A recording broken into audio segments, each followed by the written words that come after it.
The case of the missing general. The case of the missing general. Chapter 3. Dorian takes matters into her own hands. It was Monday and Dorian still had not been able to reach Steven or Sheila. Although she had been frantically calling Steven every hour on the hour since early that morning, she had not had any success in reaching him. Things were already falling apart at the office with Steven gone, and as if that were not stressful enough, she had just learned that the general had not shown up for his psyche evaluation and no one had seen or heard from him all weekend. Fighting off panic, Dorian began to pace back and forth in Steven's office, keenly aware that she could not cover for the general's disappearance much longer, or for that matter, Steven or Sheila's either.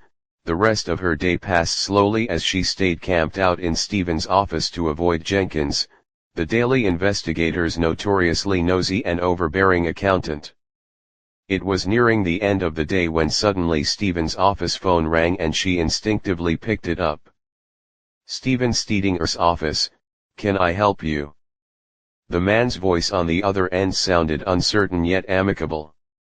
"Oh, yes, thank you. Is Mr. Steedinger by any chance available?"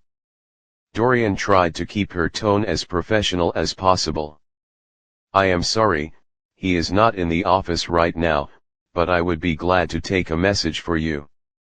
Dorian surprised herself then by what she revealed next. "My name is Dorian Starnes.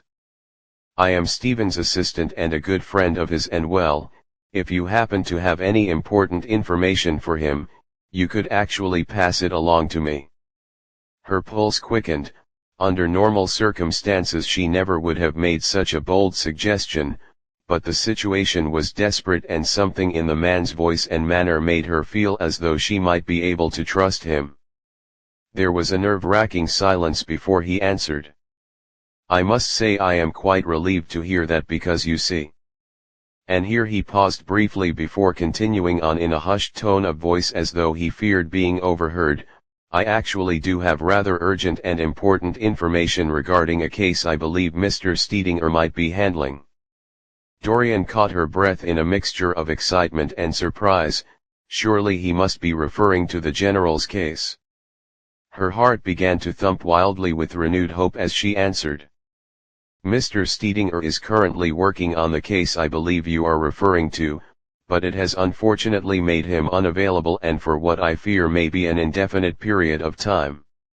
However, since you do have important information, I would be willing to receive the information and to help in any way myself, that is until Mr. Steedinger returns." Holding her breath anxiously, she waited for him to reply and was much relieved when he responded positively to her offer of help. "I would greatly appreciate your help, Miss Starnes. My name is Frederick Eisenhart, by the way." Suddenly Dorian heard a clamor of loud voices in the background on Frederick's end and he hurriedly ended their call. "Please, Miss Starnes, I know it is near the end of the workday, but if you are able, could you meet me at the coffee shop on Twisterton Avenue? Let's say in about 30 minutes. Dorian hesitated a moment before answering. She was certain Steven would have objected to her taking matters into her own hands like this, but considering the unusual circumstances she now found herself in, she believed it was the right thing to do. "Yes, I am able and willing, Mr. Eisenhart. I will be there." After hearing her answer he hung up right away and Dorian set the phone back down on the receiver with a shaky hand. Glancing around Steven's office, her gaze lingered on the armchair in front of his desk, and already feeling a bit nostalgic, she wondered just how long it would be before she saw Steven at work again. Taking a deep breath she shook off her momentary melancholy, and after straightening her skirt and brushing back a few loose strands of her reddish blonde hair, she walked out of Steven's office and headed for the main lobby. When she passed by Jenkins' desk she tried to appear as nonchalant as possible as he raised a suspicious eyebrow in her direction. "Leaving so soon, Miss Starnes?"